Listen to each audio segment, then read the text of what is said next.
औज़ुबिल्लाहि मिनश्शैतानिर्रजीम बिस्मिल्लाहिर्रहमानिर्रहीम हुवस समीउल अलीम हुवल गफूरुर रहीम हुवत तव्वाबुर रहीम अल्लाहुम्मा सल्लि अला मुहम्मदिन व अला आलि मुहम्मदिन।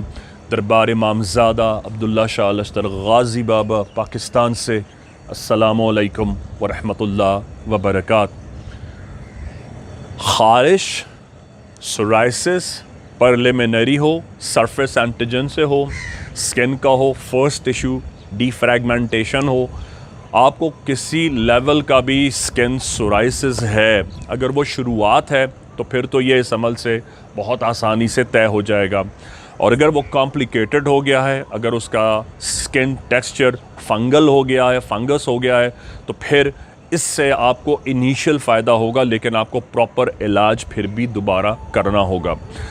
तो अगर छोटी मोटी ख़ारिश है और वो ख़ारिश की इब्तिदा है, क्योंकि हमेशा याद रखें जो भी फंगल इन्फेक्शन कॉम्प्लिकेशंस का शिकार होता है वो हमेशा ह्यूमन नेग्लिजेंस से होता है। दो सूरतों में, या तो आप उसकी परवाह नहीं करते, पसीना आता रहता है, उसे ड्राई नहीं करते और आपका पसीना उसे और मज़ीद फंगल इन्फेक्शन में क्रिएट कर देता है। दूसरी चीज़ जो मैंने दरबार पे पेशेंट्स में सबसे ज़्यादा देखी है वो ये कि जिनका भी मामूली ख़ारिश का जो इन्फेक्शन था वो फंगल इन्फेक्शन में कन्वर्ज हुआ, उन लोगों की एक ही गलती थी और उन्होंने ये किया कि वो हमेशा उसे खुजाया करते थे। अब ज़ाहिर है अगर आप नाखूनों से उसे खुजा रहे हैं, स्क्रैच कर रहे हैं, तो उसके टिश्यू फटते रहेंगे। जब तक टिश्यू सॉफ्ट टिश्यू रिपेयरिंग नहीं होगी, आपकी ओरिजिनल स्किन टेक्सचर वापस रिटर्न रीसर्फेस नहीं हो सकेगा। और वो हमेशा उसकी एक ही वजह बताते हैं और वो ये कि ख़ारिश हो रही थी। तो आप जब उसको रिपेयर नहीं होने देंगे तो इट लीड्स टू कॉम्प्लिकेशन, और खुजाते रहें तो ये स्किन कैंसर में भी कन्वर्ट या कन्वर्ज हो सकता है। लिहाजा इसकी शुरू में ही देखभाल कर ली जाए तो बहुत आसानियाँ हो जाती हैं।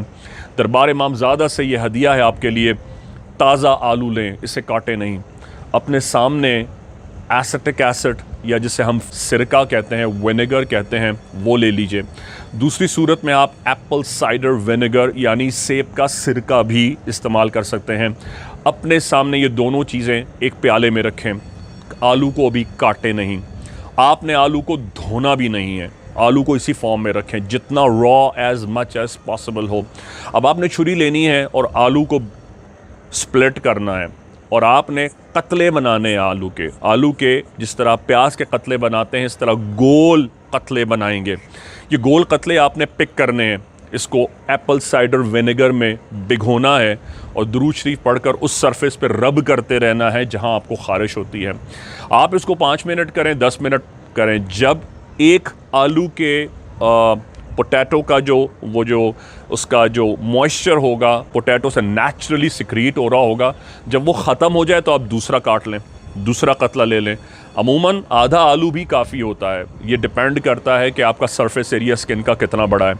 आप ज़्यादा भी इस्तेमाल कर सकते हैं उस हिसाब से। फिर आप उसको डुबोएं सिरके में और फिर सरफेस पे ख़ारिश करें, या आप उसको सरफेस पे ख़ारिश की तरह फेरते रहेंगे बजाय नाखून के। आलू से थोड़े अरसे में ये जगह हील होना शुरू हो जाएगी। जब आप इसको सरफेस पे फेरें तो इस बात का ध्यान रखें कि सुबह भी करना है, दोपहर भी करना है और रात भी करना है। और ये अमल करने के बाद मिनिमम 30 मिनट्स आपको चाहिए है कि उस जगह पर कोई कपड़ा नहीं आना चाहिए और उसको हवा लगती रहे। जैसे ही वो ड्राई हो, आपने उसके ऊपर एक लोशन आता है और उसको विटामिन ई लोशन कहते हैं, किसी भी जगह से दस्तयाब है विटामिन ई लोशन। आप ये ई लोशन इस्तेमाल कर सकते हैं और ये बहुत हर तरह की स्किन के लिए कंपैटिबल है, दुनिया भर में कहीं भी दस्तयाब होता है। इसे हर्बलिस्ट, इसको होम्योपैथिक स्पेशलिस्ट और इसको एलोपैथिक तमाम लोग ही यूज़ करते हैं। आप इसको लगाएं और मॉइस्चराइज़ रखें, सुबह दोपहर शाम 3 टाइम लगाएं। ये अमल कंसिस्टेंटली 2 वीक्स करें। मामूली से कॉम्प्लिकेटेड ख़ारिश भी हो, अगर वो सेकंड स्टेज में चली गई है तो इससे रिकवर हो जाएगी। अगेन अगर वो फंगल इन्फेक्शन है तो फिर आपको एंटीबायोटिक की शायद ज़रूरत पड़े या होम्योपैथिक ट्रीटमेंट की प्रॉपर ज़रूरत पड़े। उसके लिए आपको प्रॉपर डायग्नोस्टिक की कंसल्टेशन की ज़रूरत है, वो भी आप जल्दी रुजू कर लें तो वो भी शिफायाब हो जाएगी।